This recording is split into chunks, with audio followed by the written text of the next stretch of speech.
2013 ခုနှစ်စက်တင်ဘာလ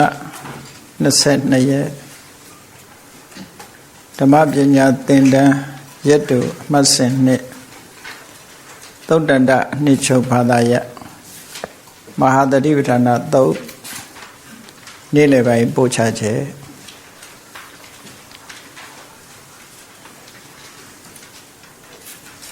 ကာယ ानु ပတနာတတိပဋ္ဌာန်ကမ္မထာအာထုတ်ပုံကိုရသော်ဘုရားကမေခွန်းထုတ်ပြီးတော့ကမ္မထာထိုင်ရမယ့်နေရာကမ္မထာထိုင်ပုံစတင်အလုံးလုံးပုံကိုအသေးစိတ်ရှင်းပြတယ်အဲဒီအသေးစိတ်ရှင်းပြတဲ့ထဲမှာနံပါတ်1စတင်တဲ့အခါမှာသောတတောဝအတ္တတတိတတောဝပတ္တတတိဒါပြီးတဲ့အခါမှာဒီကံဝါအတ္တတံတောဒီကံအတ္တတမိတိပါသနာတိဒီကံဝါပတ္တတံတောဒီကံပတ္တတမိတိပါသနာတိဒါကိုတစ်ခုယူတယ်နောက်တစ်ခါရတ္တံဝါအတ္တတံတောရတ္တံအတ္တတမိတိပါသနာတိရတ္တံဝါပတ္တတံတောရတ္တံပတ္တတမိတိပါသနာတိဒါတစ်ခုသဗ္ဗကာယပရိတံဝေတိအတ္တတိတမိတိသိက္ခတိတချောင်းပိုက်အဲ့နော်သဗ္ဗကာယပရိတံဝေတိပတ္တတိတမိတိသိက္ခတိဒါတစ်ခုပတ္တမယံကာသင်္ခါရံအတ္တတိတမိတိသိက္ခတိပတ္တမယံကာသင်္ခါရံပတ္တတိတမိတိသိက္ခတိရှေ့သိက္ခတိနာမတချောင်းပဲဒါတစ်ခု၄ခုအဲ့ဒီ၄ခုကိုပထမစတုကလို့ဒီလိုခေါ်တယ်အတ္တတပတ္တတအာနာပါနကမ္မထာကိုစတင်အားထုတ်တဲ့ပုဂ္ဂိုလ်တိုင်းဒီတိုင်းပဲသွားတယ်ဒီ၄ခုကနေစတင်သွားတယ်ဒါပထမဆုံးစပြီးတော့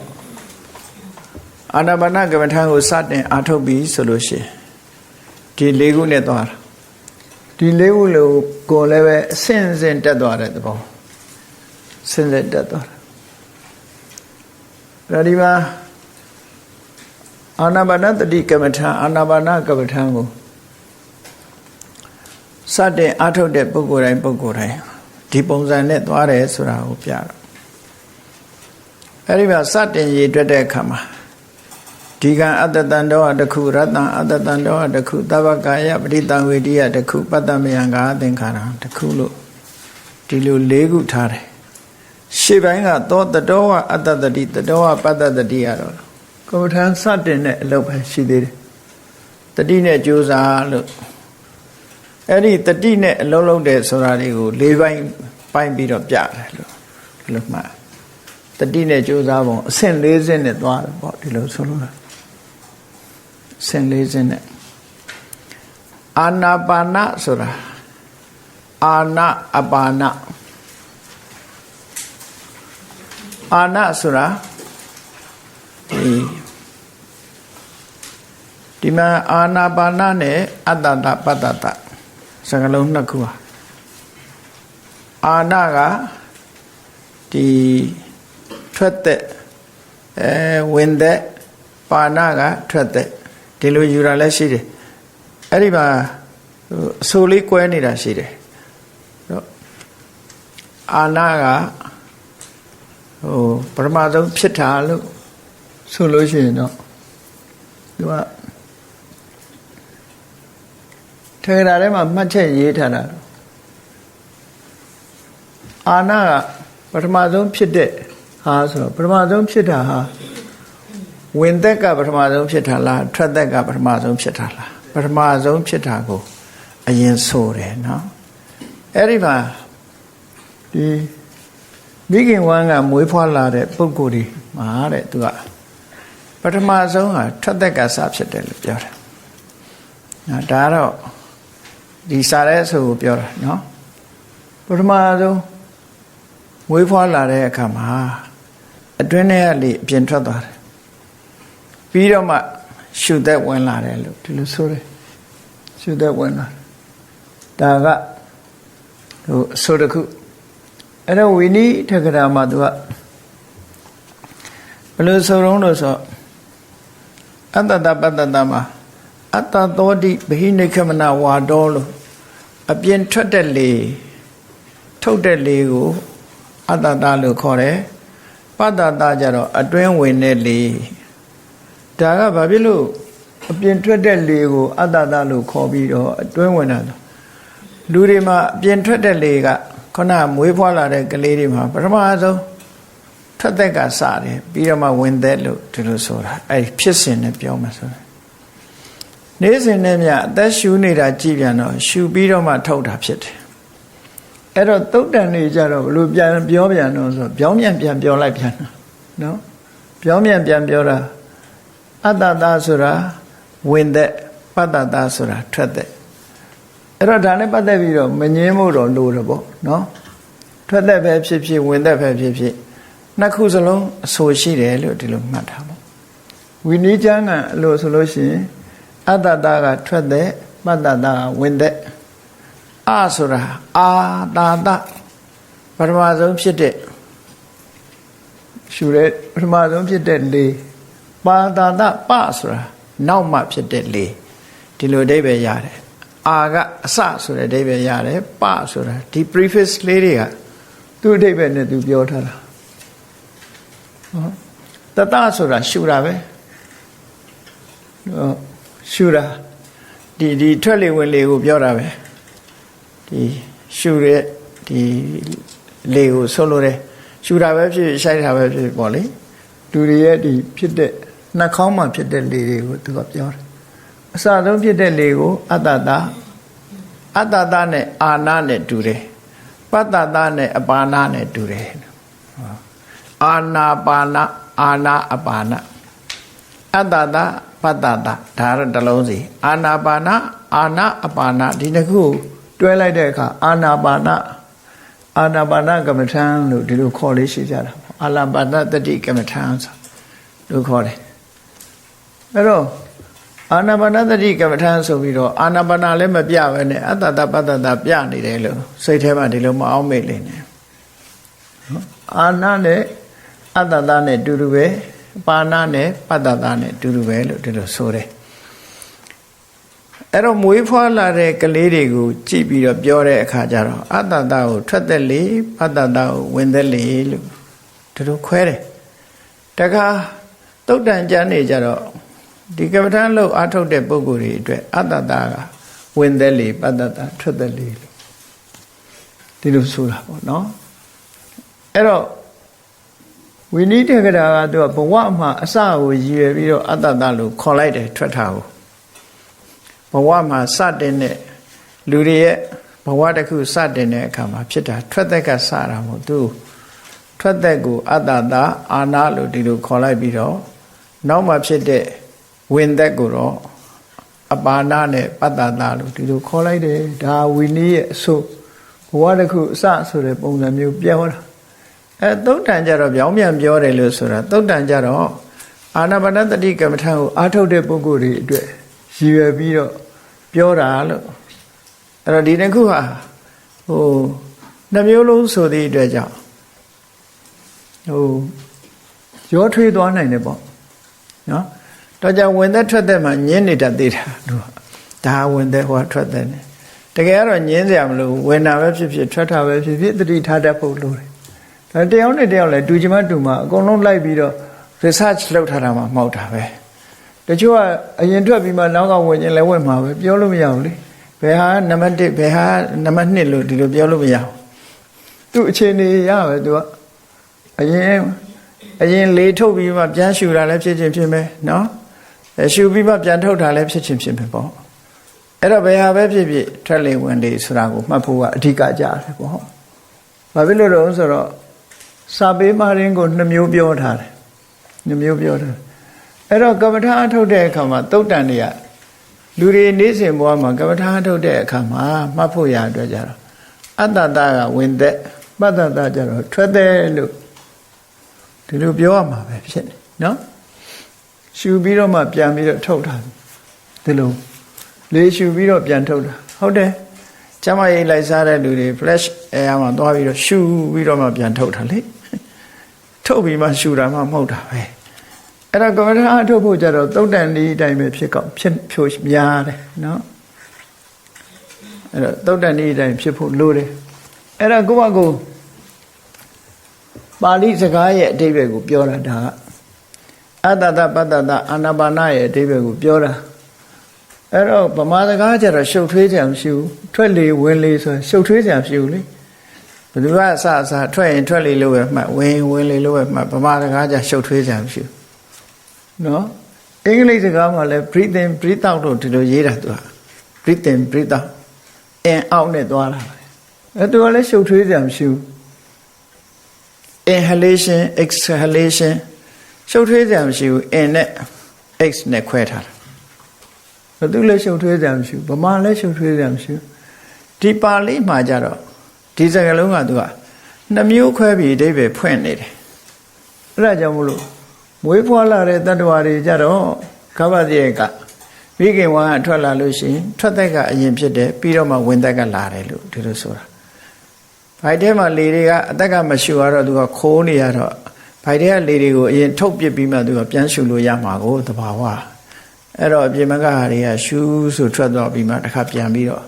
လေပြင်ဘက်ကကမ္ဘာလောကကြီးလေနဲ့စတင်မိတ်ဆက်တာဒါလို့ဆိုလို့တော့နော်သူကအဲ့ဒီကမှစတာအဲ့တော့ထွက်ပြီးမှရှူလို့ရတယ်ဆိုတာလေသဘာဝတော့ကြာသူ့ထဲမှာ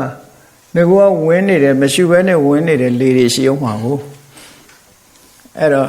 အဲ့ဒီ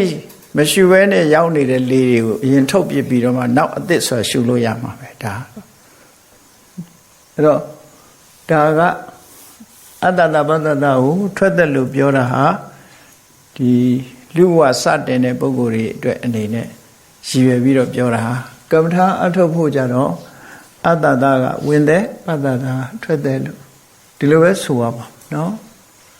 ရှူတယ်ရှိုက်တယ်ဒါဘုဒ္ဓတခုပြောပြတက္ကရာတွေမှာလည်းဒီတိုင်းဆိုထားတာရှိတယ်ပေါ့ကဲအဲ့တော့တတိထားပြီးတော့ရှူတယ်တတိထားပြီးတော့ရှိုက်တယ်အဲ့တော့ရှူတယ်ရှိုက်တယ်ဆိုတဲ့အသုံးဟာအဲ့ဒါနဲ့မရှင်းဘူးဆိုရင်ရှူသွင်းတယ်ရှိုက်ထုတ်တယ်သို့မဟုတ်အတ္တတတိဝင်သက်ကိုဖြစ်စေတယ်ပတ္တတတိထွက်သက်ကိုဖြစ်စေတယ်နော်ရှုသွင်းတယ်ရှုထုတ်တယ်ကြတော့လေဗမာလိုကအဓိပ္ပာယ်မရှိဘူးရှုတယ်ဆိုတာကအတွင်းကြီးပဲအဓိပ္ပာယ်ရနေတယ်ဗမာစကားမှာနော်ရှုတယ်ဆိုတာအတွင်းဆိုတဲ့အဓိပ္ပာယ်ရောက်နေတယ်အဲ့ဒါကြောင့်မလို့ဆရာတော်ကြီးတွေသုံးထားတယ်ဒီမှာရှုသွင်းတယ်ရှိုက်ထုတ်တယ်ရှုရှိုက်ဆိုပြီးတော့နော်လှုပ်ထားတယ်အဲ့တော့ကိုနားလေသလိုပဲသုံးဒေသဘာသာနဲ့အတ္တတတိဆိုတာဒီဝင်သက်ပတ္တတတိဆိုတာထွက်သက်ထွက်လေဝင်လေဒီနှစ်ခုအဲ့တော့ပထမကတော့ဘာမှလုပ်เสียမလို့ဘူးတတိထားပြီးတော့ရှုနေရုံပဲပထမဆုံးတတိထားပြီးတော့ရှုနေရုံပဲရှုတယ်ရှုသွင်းတယ်နောက်ပြီးတော့လေထုတ်တယ်တတိလေးနဲ့ပဲအမြဲတမ်းတတိလေးနဲ့ပဲလုပ်နေုံပဲဒါတတောဝအတ္တတတိတတောဝပတ္တတတိကမ္မထံကိုစတာဒါလေးအဲ့ဒါလေးကိုခက်နေသေးတယ်ဆိုလို့ရှိရင်သူကခဏနဲ့ရီခိုင်းတယ်ဒါနောက်ပိုင်းမှာဒီရီခိုင်းတာအထက်ကရာတွေမှာခဏနာနီးဆိုပြီးတော့ခဏနဲ့တွက်ခိုင်းတယ်ခဏနဲ့မှတ်ခိုင်းတယ်ပေါ့ထွက်လေဝင်လေ1ထွက်လေဝင်လေ2ထွက်လေဝင်လေ3ဒီခြိခိုင်းတယ်သူကထွက်လေဝင်လေ4ထွက်လေဝင်လေ5ဆိုပြီးတော့ဒီလိုရှိတာအဲ့ဒီကနေရည်သွားတာနောက်ဆုံးမှာ9ရင်ရချင်ရမရဘူးဆိုရင်30ဟိုပဲမသွားနဲ့လို့ပြောတာဘာလို့လို့ဆိုရင်လူကခဏပဲစိတ်ရောက်သွားမှာဆိုလို့အဓိကကတော့သိလိုက်တဲ့ထွက်လေနဲ့ဝင်လေကိုသာမှတ်ရအောင်မသိတာကိုမမှတ်ရအောင်သူကအဲ့တော့တစ်ကနေ30ထိအောင်ရည်ပြီးနောက်တစ်ခါတစ်ကပြန်စရည်တစ်ကပြန်စရည်ဒီလိုဗမာပြည်မှာတချို့နီးတွေကအပုံပုံနဲ့နီးရှိသေးတယ်ဒါကတော့ စာထဲမှာတော့မပါဘူးကမ္ဘာတန်းဆရာတွေဘယ်ဆရာထွင်တယ်တော့မသိဘူးလာပြီးငယ်ဒိတ်သွားပုံတယ်နှစ်ဖူးပုံတယ်နေရွက်ပုံတယ်ဒီရှိသေးတယ်အဲ့တော့ပုံထားဆရာတော့မလိုတော့ဘူးလို့ထင်ပါတယ်နော်ပုံထားရင်တကြငါဘယ်နှပုံပြီးမှမသိဖြစ်နေအဲ့တော့အဲ့လိုပုံမှုလည်းမလိုတော့ဘူးဒီအရေးကြီးတာဘာလဲဆိုတာကိုသိဖို့ရထွက်လေဝင်လေလေးထွက်တိုင်းတတိရှိနေရလားတတိနဲ့ရှူတာတတိနဲ့ထုတ်တာဟုတ်ခလားတတိနဲ့ရှူသွင်းတယ်တတိနဲ့ထုတ်တယ်ဒီဟာဟုတ်ကလားဒါလေးပဲတတိမပြတ်ဖြစ်ဖို့ရအဓိကခုနကနန်းနဲ့မှတ်တယ်ဆိုတာလေတိကနေ30အထိငါစိတ်မလွင့်ဘူးဆိုတာလေးကိုသိဖို့အတွက်လောက်ခိုင်းတာတိကနေ30အထိရတယ်သို့မဟုတ်တိကနေ9အထိရတယ်ဒီလိုလုပ်ပြီးအချိန်ပေါင်းများစွာရအောင်ကြိုးစားဒီလိုဆိုလို့နော်အဲ့တော့တတိမပြတ်ဖြစ်နေပြီဆိုလို့ရှိရင်သူကတတိနဲ့ရှုသွင်းတတိနဲ့ရှိုက်ထုတ်ဒါပဲသူလုပ်နေရမှာပထမအချိန်ကအဲ့တော့ဘယ်နေရာမှာရှုတာရှိုက်တာကိုမှတ်ရမှာလဲလို့ဆိုလို့ရှိရင်နာသီးပြားလေးကိုထိသွားတဲ့ချိန်လေးမှာနာသီးပြားဆိုတာဒီနှာခေါင်းချွန်းတဲ့လူရှိတယ်နှာတိုတဲ့လူရှိတယ်နှစ်ယောက်တယောက်နဲ့တယောက်မတူကိုယ်ထိတဲ့နေရာကိုယ့်အကိုမှတ်သူများနဲ့တူနိုင်တာမဟုတ်ဘူးနော်တချို့ကြတော့ထွက်လေဝင်လေကဒီနှာခမ်းထိပ်ဖြားလေးမှာသွားထိတာရှိတယ်ချို့ကြတော့နှာခေါင်းပြားလေး nostril ခေါ်တဲ့ဒီ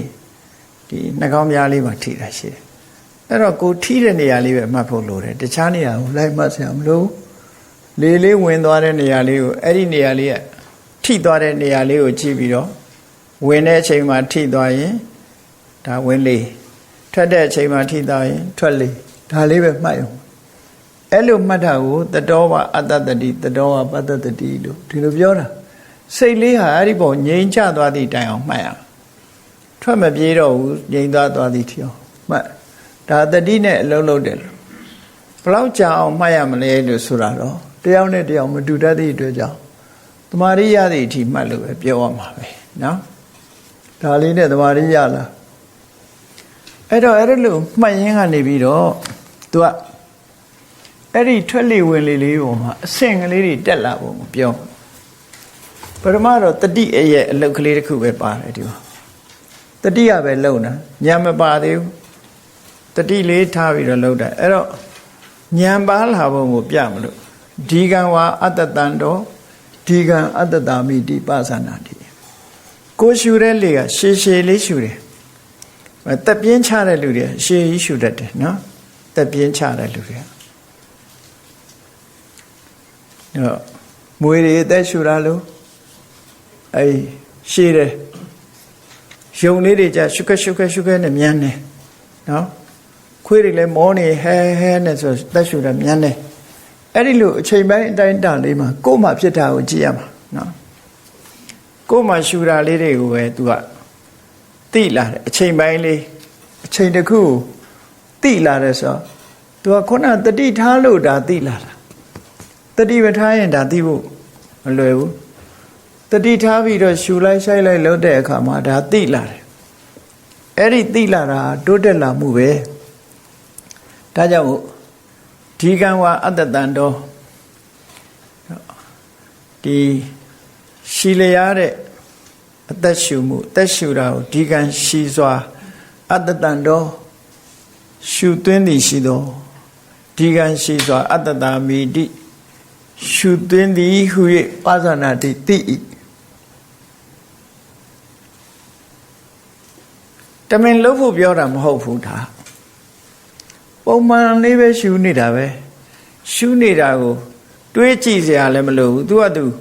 မြင်လာတာဒီလိုပဲဖြစ်သူကသူဟာတို့ရှည်သိလားတို့တာကိုသိလားရှည်တာကိုသိလားတခါတည်းလူရဲ့အနေထားလည်းမြန်ကျင်တဲ့ခါမြန်မယ်ရှည်ကျင်တဲ့တိုးကျင်တဲ့ခါတိုးမယ်ပေါ့အဲ့မှာဒီကံဝါအတ္တတန်တော်ဒီကံရှည်လျားစွာ အတ္တတံတော်ရှုသွင်းသည်ရှိသောဒီကံရှိလျာစွာအတ္တတမိတိရှုသွင်းသည်ဟု၍ပါဇာနာတိတိဤရတ္တအချိန်တူဒီကံဝါဒီကံရှိလျာစွာပတ္တတံတော်ဝါဒီရှိုက်ထုတ်သောအခါမှာလဲဒီကံရှိလျာစွာပတ္တတမိရှိုက်ထုတ်တယ်လို့ပါဇာနာတိတိဤရှုတယ်ရှိုက်တယ်ဒီနှစ်ခုသိတယ်ထွက်လေကိုဖြစ်စေတယ်ဝင်လေကိုဖြစ်စေတယ်ပေါ့ဒါမျိုးဟောပါဇာနာတိလို့ဆိုလိုက်ကြတယ်ကသူကဉာဏ်ဖြစ်လာခုနတတိပဲရှိသေးတယ်တတိနဲ့ရှုတယ်တတိနဲ့ရှိုက်တယ်အခုကြတော့ဒီရှုရှိုက်မှုပေါ်မှာထပ်ဆင့်ပြီးတော့အတိညာဝင်လာတဲ့အဓိပ္ပာယ်ကိုပြောတာထို့တူပဲတူတောင်းစွာရှုတဲ့အခါမှာပဲလေရတ္တံဝါအချိန်တိုစွာလေးအတ္တတံတော်ရှုသွင်းသည်ရှိသောရတ္တအချိန်တိုစွာအတ္တတမိတိရှုသွင်းသည်ဟုပါဇာနာတိတိဤရတ္တံဝတူတောင်းစွာပတ္တတံတော်ဝါရှိုက်ထုတ်သောအခါမှာလေရတ္တံတူတောင်းစွာပတ္တတမိတိရှိုက်ထုတ်သည်ဟု၍လေပါဇာနာတိတိဤအရှိအတူသိတာဒါကဉာဏ်ဖြစ်လာပြီဆိုတာကိုဒီနှစ်ခုကပြောတာအသိဉာဏ်ဟာကွဲကွဲပြားပြားဖြစ်လာတယ်တတိဒီတတိနဲ့ပထမတတိနဲ့ရှုသင်းရှိုက်ထုတ်လုံးနေရာကနေစပြီးတော့အသိဉာဏ်မှာဒီအသိလေးပါဝင်လာတဲ့အကြောင်းပြောပြရှည်တယ်လို့သိလာတယ်တွေ့ရင်တူတယ်လို့သိလာတယ်အဲ့ဒါလို့သိတာကိုပြခြင်းလို့ဒီမှာပစ္စုပန်နဲ့ပဲသုံးတာပါဇာနာတိပြီးတော့ပတ္တတာမိအတ္တတာမိဆိုပစ္စုပန်နဲ့ပဲသုံးတာ present tense ကိုသုံးတာရှုနေတဲ့အခိုက်ကလေးတွေမှာသိတာလေးတွေကိုပြောပြတာဒါနောက်ဒုတိယတတိယအဆင့်ရောက်လာတဲ့အခါကျဘာဖြစ်လဲဆိုတပ္ပကာယပဋိတံဝေထိအတ္တသိတာမိတိသိခတိတပ္ပကာယပဋိတံဝေထိအလုံးစုံသောထွက်လေဝင်လေအပေါင်းကိုထင်ရှားသိလျက်တပ္ပကာယပဋိတံဝေထိကာယဆိုတာအပေါင်းလို့အဓိပ္ပာယ်ရတယ်အားလုံးသောဒီထွက်လေဝင်လေအပေါင်းကို the body of breathing breathe out ကိုဆိုလိုတာ the body of breathing သူကဒီခန္ဓာကိုယ်ကြီးကိုပြောတာမဟုတ်ဒီနေရာမှာအဓိပ္ပာယ်ကောက်လွဲနေကြတာတွေရှိတယ်စာပေကျမ်းအောင်သေချာမသိဘဲနဲ့ကာယလို့ဆိုတာနဲ့ကိုဆိုပြီးတော့တကိုယ်လုံးဆိုပြီးတော့ခေါင်းသွားမှတ်လို့မှတ်ငယ်ထိတ်သွားမှတ်လို့မှတ်နောက်စိမှတ်လို့မှတ်နေတကူလုံးရှောက်မှတ်နေလို့ရှိရင်ဒါအာနာပါနမဟုတ်တော့အာနာပါနဆိုထွက်လေဝင်လေလေးပဲကြည့်ရမှာလေအာနာပါနကနေပြီးရှောက်ပြီး sensation တွေမှတ်လို့ရှိရင်ဒါအာနာပါနကမ္မထာတော့မဟုတ်ဘူးအာနာပါနကမ္မထာကနေလမ်းချော်သွားတာပေါ့တခြားကမ္မထာတော့ဖြစ်ချင်းဖြစ်မှာအာနာပါနမဟုတ်ဘူးဒီလိုဆိုလိုတာပေါ့နော်ခန္ဓာကိုယ်ထဲမှာရှိတာမမှတ်ရတာတော့တခုမှမရှိဘူးမှတ်ရတာတော့သိနေရင်ခန္ဓာကိုယ်ပြင်မရောက်ရင်တော့တတိတော့ဖြစ်တာပေါ့ဉာဏ်လည်းဖြစ်တာပေါ့သို့တော့အာနာပါနဆိုတာကိုယူထားတဲ့အာယုံကထွက်လေဝင်လေဆိုထွက်လေဝင်လေကနေအပြင်မထွက်ရဘူးအပြင်ထွက်လဲနေဘယ်လိုလုပ်စိတ်ဆိုတာတစ်သက်လုံးအပြင်ထွက်လဲနေတာဟုတ်စားကိုယူထားတဲ့အာယုံလေးတစ်ခုပေါ်မှာနေရမယ်လို့ဆိုလို့အဲ့တော့ဒီမှာတပ္ပကာယဆိုတာကိုစာပေကျမ်းမှာသေချာရှင်းတာတပ္ပဆိုတာအလုံးစုံကာယဆိုတာကိုဆိုတာဘာကိုပြောတာတုံးဆိုထွက်လေဝင်လေအပေါင်းထွက်လေဝင်လေရဲ့ကိုယ်တည်းကြီးလို့ဒီလိုဆိုလို့တဲ့အလုံးစုံသောထွက်လေဝင်လေအပေါင်းကိုပဋိတံဝေဒီဆိုထင်းထင်းရှားရှားသိလျက်အလုံးစုံသောထွက်လေဝင်လေအပေါင်းကိုထင်းထင်းရှားရှားသိလျက်အဲ့တော့လုံးစုံသောထွက်လေဝင်လေဆိုတာဝင်လေလေးတစ်ခုကိုကြည့်ဝင်စဝင်လေဝင်ဆုံးဟောအစလည်းဆုံးသုံးခုရှိတယ် ဘယ်ဟာပဲဖြစ်ဖြစ်စလာတာလည်းသိလိုက်တယ်အဆုံးလည်းသိတယ်အလယ်လည်းသိတယ်ထွက်လေဝင်လေနဲ့ပတ်သက်ပြီးတော့အကုန်သိတယ်လို့ဆိုတယ်ဒီလိုဆိုလိုတာထွက်လေဝင်လေရဲ့အစလည်းအဆုံးဒါကိုတပ္ပကာယအကုန်လုံးသိတယ်လို့ဆိုလိုတာပဲစလေးတော့သိလိုက်ပြီးဟိုဘက်ကျပျောက်သွားတယ်တတိလွတ်သွားတယ်ဒီလိုမဟုတ်ရဘူးဒီအိဗယ်ကိုဆိုလိုတာပေါ့နော်အဲ့တော့တပ္ပကာယပဋိသင်္ဝေဒီအလုံးစုံသောထွက်လေဝင်လေအပေါင်းကိုထင်ထင်ရှားရှားသိလျက်ဆိုထင်သိတာပို့ပြီးတော့ထင်ရှားလာတယ်အတိညာဟာပို့ထင်ရှားလာတယ်ဒါဉာဏ်ဖြစ်လာတယ်ခုနကတော့ရှီတာလေးလောက်သိတယ်တူတာလေးလောက်သိတယ်ရှီတယ်တူတယ်ပဲသိတယ်ဒါကြတော့လုံးဝမလွတ်တော့ထွက်လေဝင်လေအပေါင်းအားလုံးကိုသိတယ်ပဋိသင်္ဝေဒီဆိုတာကိုတချို့ကြတော့တံဝေဒီဝေဒဆိုတာခံစားတယ်လို့ထင်ပြီးတော့ဒီထွက်လေဝင်လေနဲ့ပတ်သက်ပြီးဝေဒနာဆိုပြီးတော့သွားရှုတာလည်းရှိတယ်ဒီပဋိသင်္ဝေဒီကခံစားတာကိုပြောတာမဟုတ်ဘူးပဋိသင်္ဝေထင်တော်ပါကတံကရွန်တော်လို့စာပေထဲမှာတေချာဆိုထားတာပေါ်ပေါ်လွင်လွင်ထင်ထင်ရှားရှားသိတာကိုပဋိသင်္ဝေဒီဒီပဋိသင်္ဝေဒီကခံစားတယ်ဆိုတဲ့အ내လည်းမရှိဘူးမဟုတ်ရှိတယ်ဝိမု ക്തി ဒုက္ခပဋိသင်္ဝေဒီဆိုတဲ့စကားကြတော့ဝိမု ക്തി ချမ်းသာကိုခံစားလျက်လို့အဲ့ဒီမှာကြတော့ဒီလိုဘာသာပြန်ရတယ်ခံစားတယ်လို့ဘာသာပြန်ဒီမှာကြတော့အလုံးစုံသောအတ္တတပတ္တတအထီးအတွေ့ကိုခံစားလျက်လို့ဒီလိုဆိုတာမဟုတ်ဘူးဒီနေရာမှာလဲဘာသာပြန်လွဲမှားသွားပြီးတော့ကမ္မထာအာယုံလွဲမှားသွားနိုင်တယ်ပေါ့လွဲမှားသွားတယ်ဆိုတာခုနပြောတယ်လို့အာနာပါနကိုလုံးနေတာအာနာပါနသွားမှတ်တာကဝေဒနာနုပဒနာဘုရားကဟောတာဒါကာယ ानु ပဒနာလို့ခေါ်တာလေအဲ့တော့ကာယ ानु ပဒနာကနေပြီးဝေဒနာ ानु ပဒနာဆိုတာမြေထားကြီးလမ်းချော်သွားတယ်လို့ပဲလမ်းချော်တာပဲလမ်းကြောင်းပေါ်တော့မဟုတ်တော့ဘူးပေါ့နော်လမ်းကြောင်းပေါ်မဟုတ်တော့ဘူးချော်သွားတယ်လို့ပြောအာနာပါနကမ္မထံလို့ခေါ်လို့မရဘူးဒီလိုဆိုလို့တယ်အဲ့တော့ဒီ၄ချက်ဟာထွက်လေဝင်လေနဲ့ပဲပတ်သက်တာဖြစ်ရမယ်ဒါကြောင့်မို့တပ္ပကာယပဋိသင်္ဝေဒီအလုံးစုံသောထွက်လေဝင်လေဆိုတဲ့ကာယကိုထင်ထင်ရှားရှားသိလျက်ကြည့်အနာဂတ်နဲ့လှုပ်တာဒီချက်အတ္တတိတ်တာမိရှုသွင်းမယ်လို့အတ္တတိတ်တာမိဣတိရှုသွင်းမယ်လို့တိတ်ခတိကြိုးစား၏ဟောဒါကြတော့ဝီရိယပါလာပြီ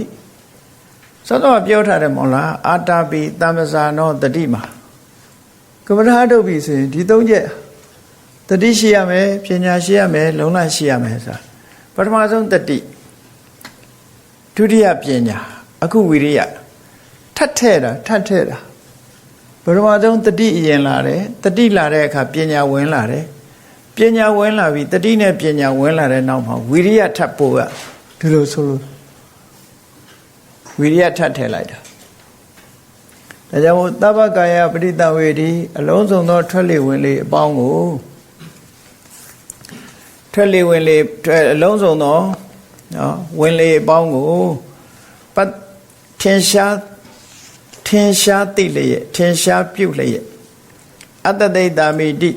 ရှုသွင်းမည်ဟူ၍တိတ်ခတိကျင့်ကြံကြုတ်ကုတ်အထုတ်၏တပ္ပကာယပဋိသင်္ဝေဒီအလုံးစုံသောထွက်တဲ့အပေါင်းကိုထင်ရှားသိလျက်ပတ္တတိတ်တာမိတိရှိုက်ထုံမည်ဟူ၍တိတ်ခတိကျင့်ကြံကြုတ်ကုတ်အထုတ်၏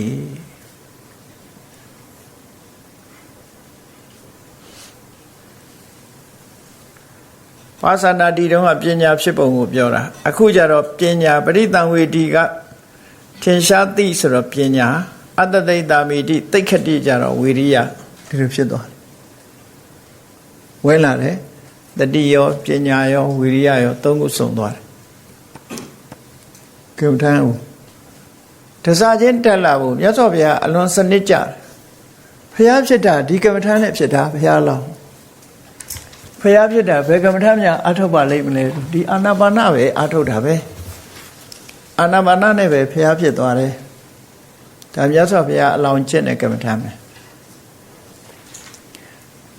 သူကိုယ်တိုင်ကျင့်ကြံကြိုးကိုအထုတ်ပြီးတော့တရားဝါတွေကိုဟောတာဒီလိုဆိုလို့ရပေါ့နော်အဲ့တော့သဗ္ဗကာယဆိုတဲ့နေရာမှာအစအလယ်အဆုံးဆိုတဲ့ဒီထွက်လေဝင်လေရဲ့လေရဲ့အစအလယ်အဆုံးဝင်လေဆိုရင်ဝင်လေရဲ့အစအလယ်အဆုံးထွက်လေဆိုရင်ထွက်လေရဲ့အစအလယ်အဆုံးအဲ့ဒါကိုသဗ္ဗလို့ပြောတာအလုံးလွတ်တော်တာမရှိဘူးအလုံးကိုသိတယ်အဲ့ဒီအစအလယ်ဆုံးပြောတဲ့အခါမှာစာပေကျမ်းကမှဒီလိုပြောထားတာရှိသေးတယ်သူကအစဟာတဲ့နှာသီးပြားတဲ့အလယ်ကရင်ချိုင်းနဲ့အဆုံးကချက်လို့ဒီလိုပြောတယ်အဲ့တော့ခုခေတ်ထွက်လေဝင်လေဆိုတာအဆုတ်ကသွားတယ်ဆိုတာသိကြတယ်ပေါ့နော်ဆုတ်ကတီးနှာခေါင်းရှူလိုက်တဲ့အခါအဆုတ်ထဲရောက်သွားတာချက်တွေဘာလို့ရောက်တာမှမဟုတ်တာရင်ကြိုင်ထဲလည်းရောက်တာမှမဟုတ်တာအဲ့တော့ဘာလို့ဒီလိုပြောရတာလဲလို့ဆိုလို့ရှိရင်လှုပ်ရှားတာကိုကြည့်ပြောတာလေကိုပြောတာမဟုတ်ဘူးနော်တက်ရှူလိုက်တဲ့အခါကျတော့ပိန်နဲ့ဖောင်းနဲ့မှတ်တာတောင်မှပဲချက်နာဖောင်းလာတာလို့ရှူလိုက်ရင်ဖောင်းလာတာလို့ရှိုက်ထုတ်လိုက်ရင်ပိန်သွားတာလို့ဖြစ်တာ effect နဲ့ရွယ်ပြီးတော့ပြောတာလို့နားလဲရမယ်အဲ့ဒါလို့နားမလဲလို့ရှိရင်ဒါကြီးကမှားနေတဲ့ရောင်ရောင်တို့ကသူကထင်းလာတတ်တယ်နော်တခါတလေကျတော့သူကလှုပ်ရှားမှု effect ကိုကြည့်ပြီးတော့ပြောတာဒီနှာသီးပြားရှူသွင်းလိုက်တဲ့လေဟာအဆုတ်ထဲရောက်တာတဝါဝအဆုတ်ထဲကနေပြီးတော့အဲ့ဒီနော်ဒီတန့်စင်ထားတဲ့လေမျိုးပေါ့အဲ့ဒီကနေပြီးတော့မှဒီရှိုက်ထုတ်တယ်ဆိုတာခန္ဓာကိုယ်ထဲမှာညဉ့်ညမ်းတဲ့လေတွေကိုရှိုက်ထုတ်လိုက်ပြီးတော့တန့်စင်တဲ့လေတွေကိုပြန်ရှူသွင်းတယ်ရှူသွင်းလိုက်ရှိုက်ထုတ်လိုက်အဆုတ်ထဲနဲ့အဆုတ်နဲ့ပဲသွားနေတာချက်ဆိုတာမရောက်ဘူးသို့တော့ရှူသွင်းလိုက်တဲ့အခါမှာဖောင်းတက်လာတယ်ဘိုင်းရှိုက်ထုတ်လိုက်တဲ့အခါချက်သွားတယ်အဲ့ဒါကိုကြည့်ပြီးတော့ရှူသွင်းတဲ့အချိန်မှာနှာသီးပြားဘယ်မှာသွားဆုံးလို့ဆိုတော့ဖောင်းသွားတဲ့ချက်ဘိုက်ပေါ့ဘိုက်လို့ဆိုလိုတာပါပဲပြန်ထုတ်လိုက်ရင်လည်းဘိုက်ကနေပြန်ထွက်လေကြတော့အစကအချက်အလယ်ကရင်ချိုက်နှာသီးပြားကအဆုံးနော်ဝင်လေကြတော့နှာသီးပြားကအစရင်ချိုင်းကအလယ်ချက်ကအဆုံးသူကဒီလိုဒါစာထဲမှာဒီလိုပဲရေးထားတယ်အဲ့ဒါလိုရေးထားတာဟာဒီအဆုတ်ထဲမှာသာလေဝင်တယ်ဆိုတော့ဒီကနေ့ခေတ်အဆုတ်ရဲ့အလုပ်ကိုသိတဲ့ပုဂ္ဂိုလ်တွေပြောတဲ့စကားနဲ့ဆန့်ကျင်နေတယ်လို့ဒီလိုထင်ကောင်းထင်လိုက်မယ်သို့တော့ဒီနေရာကမ္မထာထုတ်တယ်ပြောတာလေကအဆုတ်ထဲရောက်တယ်မရောက်ဘူးပြောတာမဟုတ်ဘူးလူတယောက်ရဲ့ဒီဝင်လေရဲ့လှုပ်ရှားမှုတွေနဲ့ပတ်သက်ပြီးပြောတာဒါနော်ဝင်လေရဲ့လှုပ်ရှားမှုကိုပြောတာထွက်လေရဲ့လှုပ်ရှားမှုကိုပြောတာဒီလိုယူရဒီလိုဆိုလိုတာပေါ့အဲ့တော့ဆိုလိုတာလှုပ်ရှားသွားတဲ့နေရာတွေကိုသာကြည့်တာကိုအဆုတ်ထဲလေရောက်တာဘယ်လိုလုပ်သိမှာဆုတ်ထဲကလေပြန်ထွက်တာဘယ်လိုလုပ်သိမှာပြောလို့သာသိနေတာလေအဲ့တော့ကမ္မထာအာယုံမဟုတ်ဘူးအဲ့ဒါဒါကြောင့်မို့လို့သိတာထင်ရှားတဲ့အရာကိုရည်ညွှန်းပြီးတော့သဗ္ဗကာယပဋိသင်္ဝေဒီဒီလိုဆိုလိုတာလို့ဒီအဓိပ္ပာယ်ကိုယူရတယ်တချို့ကအဲ့ဒါကြီးဟာခက်မမီဘူးမှားနေတယ်လို့ထင်ကြတာတွေရှိလို့ပြောပြတယ်စာဆိုတာတခါတလေကျတော့ဘာကိုရည်ရွယ်ပြောတာလဲဆိုတာကိုနားလည်ဖို့လိုသေးတယ်နော်နားလည်ဖို့လိုတယ်တခါသဗ္ဗကာယကိုခန္ဓာကိုယ်ကြီးတစ်ခုလုံးဆိုပြီးတော့ sensation တွေလိုက်မှတ်တဲ့နီးစနစ်တွေလည်းရှိနေတယ်ပေါ့အဲ့တော့သဗ္ဗကာယကိုအဓိပ္ပာယ်ကောင်းလွဲသွားတာ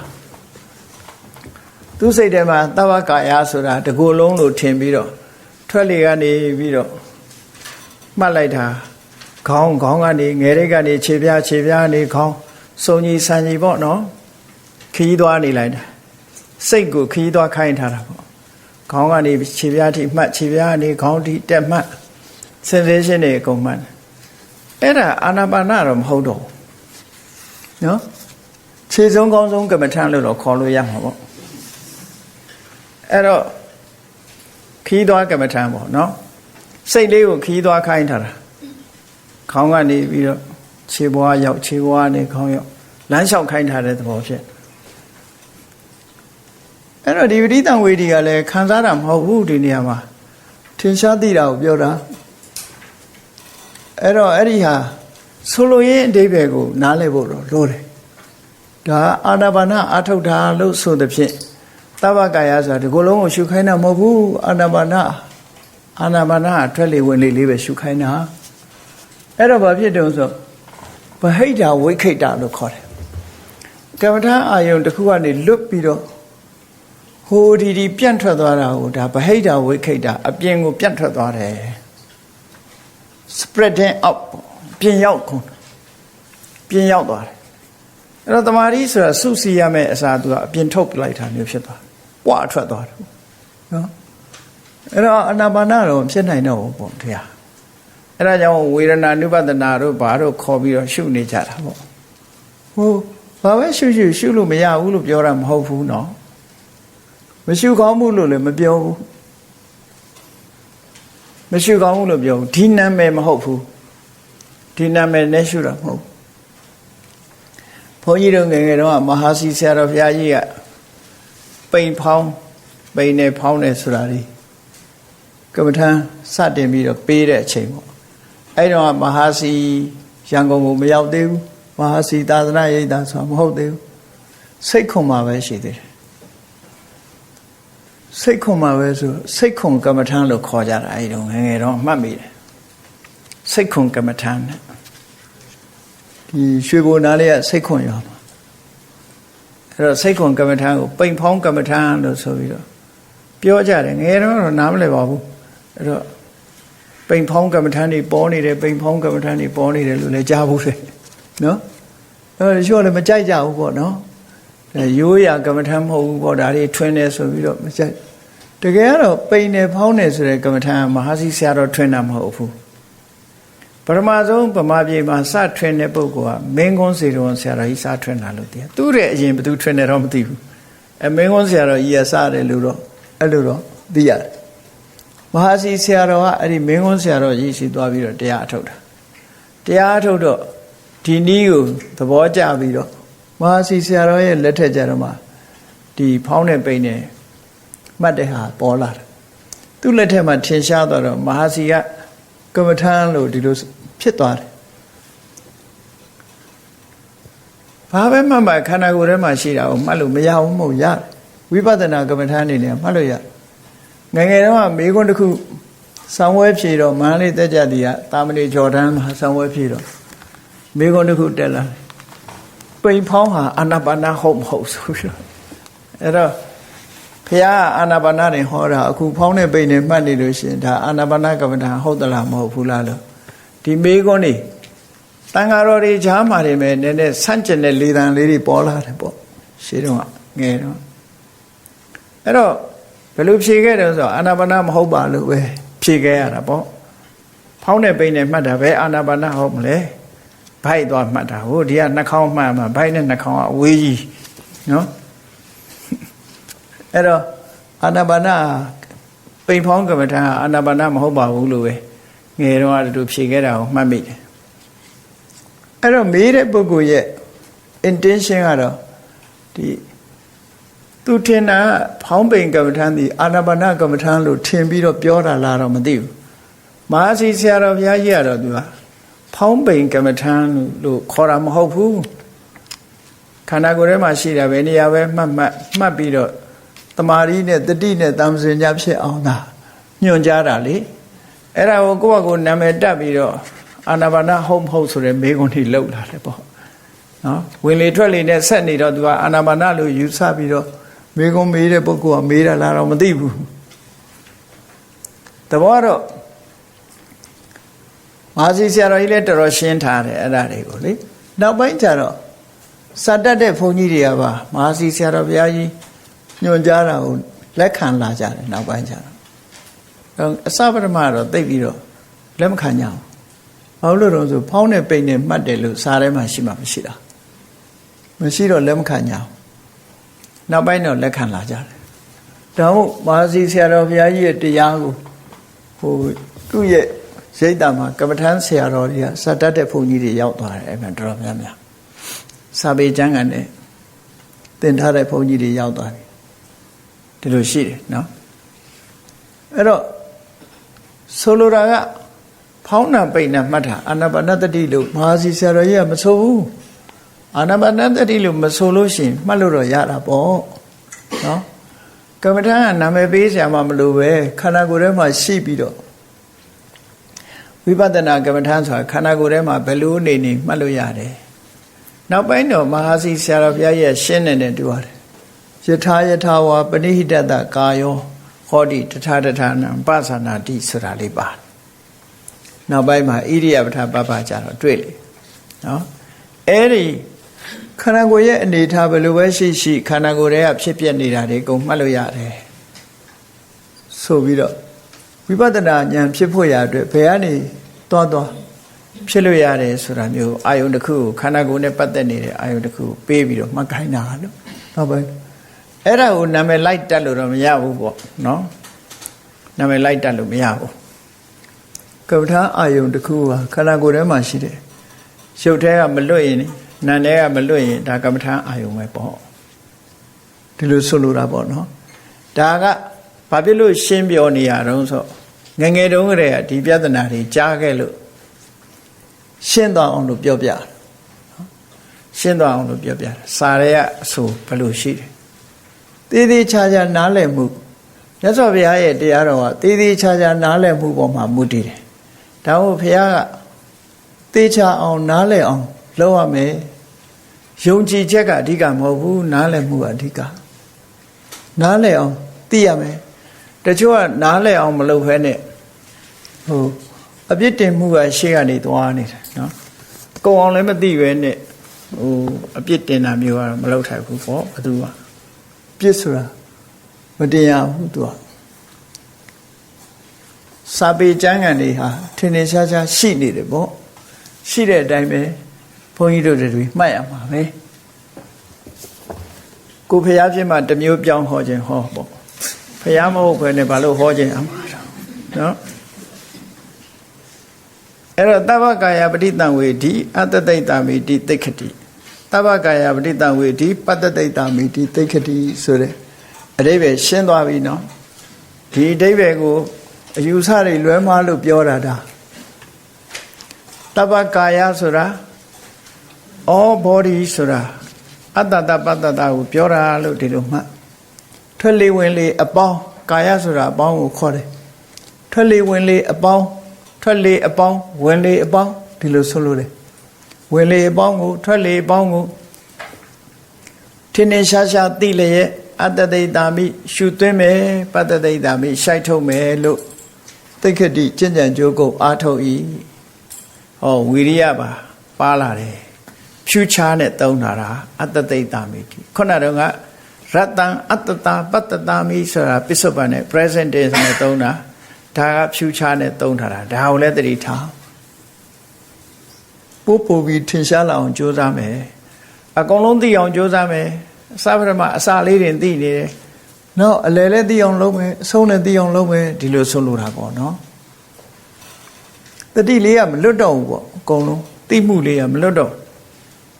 ဟောနောက်စတုထကြတော့၄ခုမြောက်ကြတော့ပါလာတော့ပတ္တံပယံကာယသင်္ခါရံအတ္တတိတာမိတိသိက္ခတိပတ္တံပယံကာယသင်္ခါရံပတ္တတိတာမိတိသိက္ခတိကာယသင်္ခါရံလို့ဆိုတာဒီကာယဆိုတာဒီလူရဲ့ခန္ဓာကိုယ်ကြီးကိုရည်ညွှန်းတယ်သင်္ခါရဆိုတာကာယကိုပြုပြင်စီစဉ်နေတာဘာလဲလို့မေးလို့ရှိရင်အတ္တတပတ္တတာပဲကာယသင်္ခါရဆိုတာဘယ်သူခေါ်တာတော့ဆိုထွက်လေဝင်လေကိုခေါ်တာတခြားကာယသင်္ခါရမဟုတ်ဘူးပရိစ္ဆသမုပ္ပါဒ်မှာပါတဲ့အဝိဇ္ဇာပိစ္ဆယသင်္ခါရမှာကာယသင်္ခါရဝစီသင်္ခါရမနောသင်္ခါရဆိုပြီးတော့စေရနာကောက်တာရှိသေးတယ်နာမည်ချင်းတူပေမဲ့လို့အဲ့ဒါကိုရည်ညွှန်းတာမဟုတ်ဘူး ဒီနေရာမှာအတ္တတာပတ္တတာကာယသင်္ခါရတဲ့ထွက်လေဝင်လေကိုကာယသင်္ခါရလို့ခေါ်တယ်ဟုတ်တယ်ဒီလေလေးကဝင်ထွက်နေလို့ကာယကြီးဟာတည်တတ်နိုင်တာကိုဒီလေလေးမဝင်မထွက်ရင်သေသွားမှာပေါ့ဒါကြောင့်မလို့ကာယသင်္ခါရကာယကိုပြုပြင်ထိမ့်သိမ့်ပေးနေတဲ့ဝင်လေထွက်လေဟာဟုတ်တယ်လေတံလေးကိုရှူဆိုင်မကောင်းတဲ့လေတွေကိုထုတ်ပြစ်မြဲတမ်းရှူသွင်းလုံးနေရမတန့်ပြတ်တဲ့လေတွေ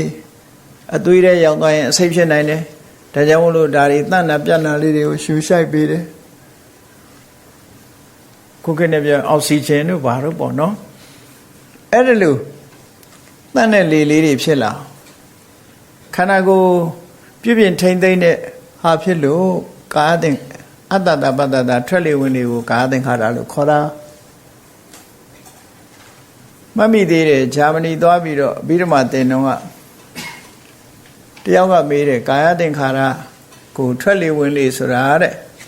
ပါဠိတော်ထဲမှာပါသလားလို့မေးဘူးတယ်သူပါတယ်လို့အဘိဓမ္မာပါဠိတော်မှာသင်္ခါရယမိုက်မှာဆိုလို့ရှိရင်အတ္တတပတ္တတာကာယသင်္ခါရလို့စာထဲမှာပါတယ်ကိုခါနောက်သုတ္တံပါဠိတော်ထဲမှာလည်းပဲလို့သုလဝေဒနာတုတ်မှာလည်းပဲအတ္တတပတ္တတာကာယသင်္ခါရဆိုတဲ့စကားပါတယ်လို့နော်အဲ့အကိုအကားရှိတယ်ဒါကြောင့်မို့ကာယသင်္ခါရံကာယသင်္ခါရလို့ဆိုတဲ့ထွက်လေဝင်လေကိုပတ္တံဘယံငြိမ်သက်သွားစေအောင်ငြိမ်သက်သွားအောင်အတ္တဒိဋ္ဌာမိရှုသွင်းပြီးဟူ၍တိက္ခတိခြင်း၏ကာယသင်္ခါရံထွက်လေဝင်လေဆိုတဲ့ကာယသင်္ခါရကိုပတ္တံဘယံငြိမ်သက်သွားအောင်ပတ္တဒိဋ္ဌာမိရှိုက်ထုတ်မယ်ဟူ၍လည်းတိက္ခတိခြင်းကြံကြိုးကိုအထုတ်၏ဒါတမင်ငြိမ်သောအောင်လုပ်တာမဟုတ်ဘူးတမာရီစွမ်းအားတွေတတိစွမ်းအားတွေပညာစွမ်းအားတွေမြင့်လိုက်တဲ့အခါကျတော့ထွက်လေဝင်လေဟာသူကပျောက်သွားတဲ့လောက်ထိအောင်ငြိမ်သွားတာဟုတ်တယ်လေလူတွေကြည့်ပါလားလမ်းလျှောက်ပြန်လာရင်ပြေးပြီးတော့ပြန်လာလို့ရှိရင်လူရဲ့ထွက်လေဝင်လေဟာဟောဟဲနဲ့ဖြစ်ဟောတဖြည်းဖြည်းနားယူပြီးထိုင်လိုက်တဲ့အခါကျထွက်လေဝင်လေကတိမ်မွေ့သွားတာအဲ့ဒီတိုင်းပဲကမ္မထာစတင်အာထုတ်ခါသာထွက်လေဝင်လေဟာကြမ်းတမ်းနေသေးတယ်တတိတွေပညာတွေသမာဓိတွေဝီရိယတွေအဲ့ဒါတွေလျော်နေနေစဉ်အချိန်တုန်းကမှတ်နေတုန်းကထွက်လေဝင်လေဟာပြန်ကျဲနေသေးတယ်ဟိုကြမ်းနေသေးတယ်တဖြည်းဖြည်းသမာဓိကောင်းလာတဲ့အခါထွက်လေဝင်လေလေးကတိမ်မွေ့သွားတာတိမ်မွေ့သွားတာဘယ်လောက်တိမ်မွေ့သွားတော့ရှူတဲ့လူကိုယ်တိုင်ကရှူမရှူသေးရဲ့လားလို့ဘေးကလူတဲ့လူတွေကဒီလူအိမ်များနေသလားလို့ထင်ရလောက်အောင်တိမ်မွေ့သွားတယ်အဲ့ဒီလိုတိမ်မွေ့သွားသည့်အထိကြိုးစားလို့ပြောတာငါလေးလေးကိုချုပ်ပြီးတော့ငြိမ်တော့အောင်လုပ်မယ်လို့သွားမလုပ်လိမ့်နဲ့အဲ့ဒီလိုလုပ်ခိုင်းတာမဟုတ်ဘူးဒါသဘာဝတမာရီတွေစိတ်တွေတည်ငြိမ်မှုတွေအားကောင်းလာလို့ရှိရင်ထွက်လေဝင်လေဆိုတာစိတ်ကြောင့်ဖြစ်တာစိတ်ကြောင့်ဖြစ်တဲ့ထွက်လေဝင်လေဟာစိတ်ကတိမ်မွေးသွားသည့်အတွက်ကြောင့်တိမ်မွေးတဲ့စိတ်ကထုတ်လုပ်လိုက်တဲ့ဒီထွက်လေဝင်လေဟာလည်းတိမ်မွေးသွားတယ်ဒီလိုဆိုလိုတာနော်စိတ်တိမ်မွေးသွားလို့ထွက်လေဝင်လေကတိမ်မွေးသွားတာစိတ်မတိမ်မွေးတဲ့အခါကြည့်လေတက်ပြင်းကြီးခဏခဏချတက်ပြင်းချနေရင်တော့အဲ့ဒါစိတ်ကတော်တော်လေးကိုဟိုလှုပ်ရှားနေတဲ့သဘောပြနေတယ်နော်တက်ပြင်းနေခဏခဏချ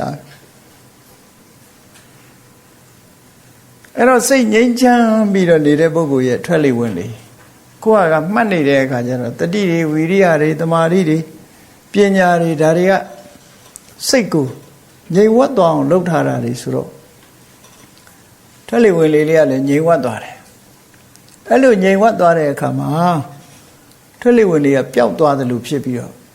ယောဂီပုဂ္ဂိုလ်အနေနဲ့မှတ်နေကြဟာလေးကပျောက်သွားတော့ဘာမှရမှမသိပဲနဲ့ရောင်ဝါးဝါးဖြစ်သွားတတ်တယ်ရောင်ဝါးဝါးဖြစ်ပြန်ဖော်ရမယ်လို့ဆိုထားတယ်နော်ထွက်လေဝင်လေလေးချုပ်သွားပြီဆိုပြီးတော့ပြန်ဖော်ရပြန်ဖော်တဲ့နည်းတွေလည်းပေးထားတယ်အဲ့ဒါတတိ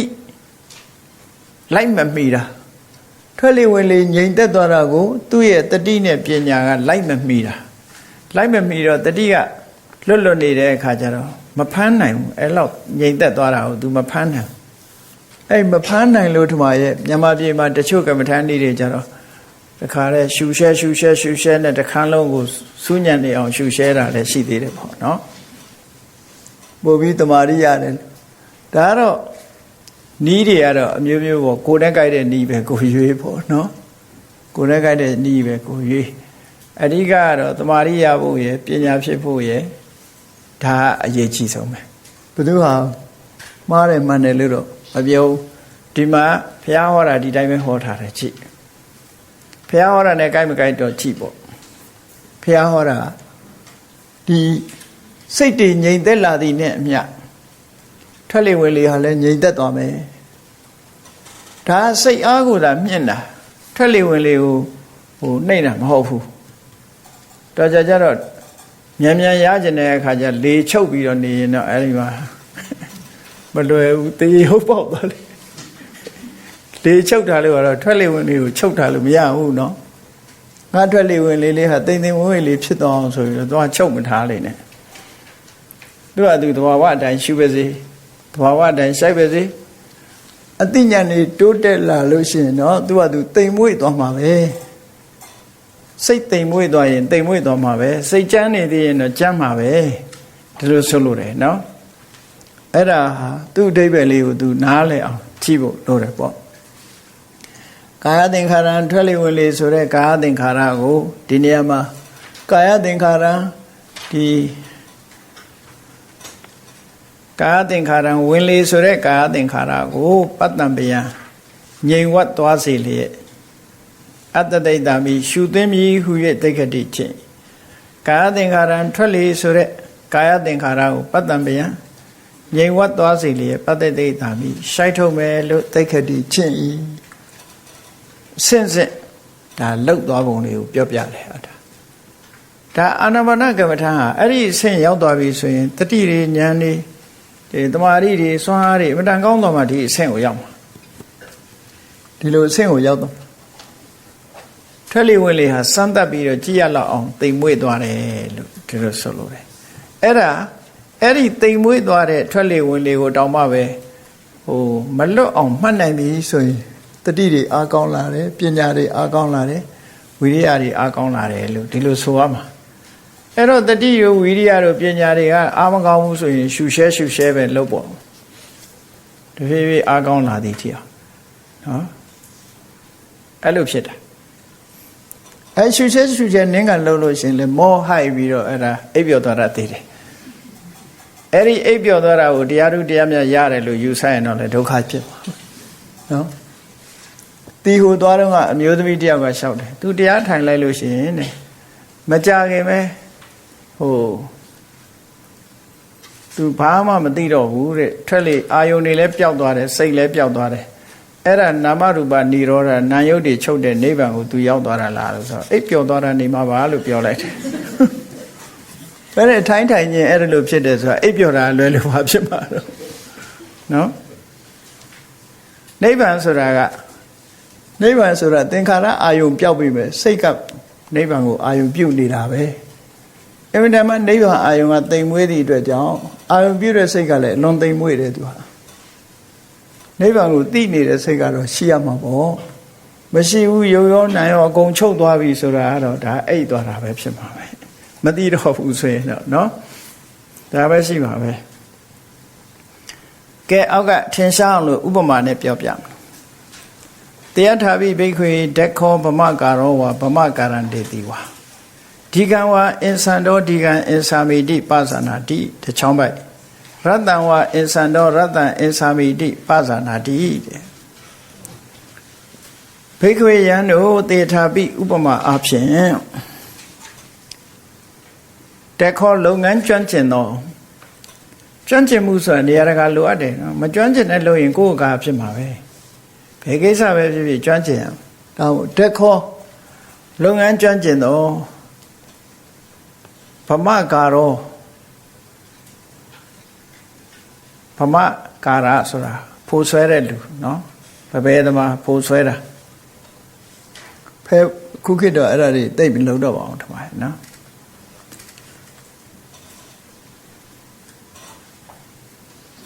ဖို့ဆွဲသမားသည်၎င်းဗမကာရံတေတိဝါဖို့ဆွဲသမားရဲ့အကူတပြည့်သည်၎င်းဆရာနဲ့တပြည့်တူတူလုံးကြရှိထုတ်လုံးတာပေါ့နော်အဲ့ဒါလို့ဖို့ဆွဲတဲ့အခါမှာဒီကံရှိလျားဆိုတာအင်ဆန်တော်ဆွဲသည်ရှိတော်ဒီကံရှင်လျားဆိုတာအင်စာမိတိဆွဲသည်ဟု၍ပါသနာတိတိရတ္တံတူတောင်းစွာအင်ဆန်တော်ဆွဲသည်ရှိတော်ရတ္တံတူတောင်းစွာအင်စာမိတိဆွဲသည်ဟု၍ပါသနာတိတိဘဝေသမားတွေတန်ကိုမီးဖုတ်တဲ့အခါနော်ဘဝေသမားတွေဖိုးဆွဲတယ်နောက်ရွှေပရိသေဖိုးဆွဲတယ်နောက်ဖိုးထိုးတဲ့အက္ခိယသမားတွေဖိုးဆွဲတယ်ဖိုးဆွဲတဲ့လူကအမျိုးမျိုးရှိအဲ့ဒီဖိုးဆွဲတဲ့အချိန်မှာတိုးရင်တိုးတယ်လို့သိတယ်ရှိရင်ရှိတယ်လို့သိတယ်လို့ပဲဖိုးဆွဲတဲ့အခါမှာသူကရှုနဲ့ထုတ်တာကိုနော်အဲ့ဒါဟာဖိုးဆွဲသမားဟာသူဆွဲနေတဲ့ဟာရှည်ဆွဲတာလားတူဆွဲတာလားသူကောင်းကောင်းကြီးကွဲပြားသိတယ်လို့ပဲတဲ့အဲ့ဒါလို့သိရမယ်လို့ဆိုလိုတယ်ဒါစတင်ပြီးတော့အထုတ်တဲ့အခါလေးမှာဧဝမေဝခောဘိက္ခွေယံတို့ဧဝမေဝဣတုပင်လင်ဘိက္ခုယောဂီယဟန်သည်ဒီကံရှိလျားစွာအတ္တတန်တော်ဝါရှုသွင်းသောအခါမှာလဲဒီကံရှိလျားစွာအတ္တတမိတိရှုသွင်းသည်ဟု၍ပါဇာနာတိတိဤဒီကံရှိလျားစွာပတ္တတန်တော်ဝါရှိုက်ထုတ်သောအခါမှာလဲဒီကံရှိလျားစွာပတ္တတာမိတိရှိုက်ထုတ်သည်ဟု၍ပါဇာနာတိတိယဒီပါဠိကဟိုဟာနဲ့တူတူပဲနော်ဒါကြောင့်မို့ဟိုအတိပ္ပယ်မပြောတော့ဘူးတရားရတ္တံတူတောင်းစွာပတ္တတအတ္တတန်တော်ရှုသွင်းသောအတ္တတန်တော်ဝါရှုသွင်းသောအခါမှာလည်းပဲရတ္တံတူတောင်းစွာအတ္တတမိတိရှုသွင်းသည်ဟု၍ပါဇာနာတိတိရတ္တံတူတောင်းစွာပတ္တတန်တော်ရှိုက်ထုတ်သောအခါမှာလည်းရတ္တံတူတောင်းစွာပတ္တတာမိတိရှိုက်ထုတ်တယ်ဟု၍ပါဇာနာတိတိတပ္ပကာယပဋိတံဝေတိအလုံးစုံသောဝင်သက်အပေါင်းကိုထင်ရှားသိလျက်အတ္တတိတာမိတိရှုသွင်းမည်ဟု၍လည်းသိက္ခတိကျင့်ကြံကြိုးကုပ်အားထုတ်၏တပ္ပကာယပဋိတံဝေတိအလုံးစုံသောထွက်လေအပေါင်းကိုထင်ရှားသိလျက်ပတ္တတိတာမိတိရှိုက်ထုတ်မည်ဟု၍လည်းသိက္ခတိကျင့်၏ကာယသင်္ခါရဝင်လေပေါင်းဟုဆိုသောကာယသင်္ခါရကိုဝင်လေဟုဆိုသောကာယသင်္ခါရကိုပတ္တံပယံငြိမ်သက်စေလျက်အတ္တတိတာမိတိရှုသွင်းမည်ဟု၍သိက္ခတိကျင့်ကြံကြိုးကုပ်အားထုတ်၏ကာယသင်္ခါရထွက်လေဟုဆိုသောကာယသင်္ခါရကို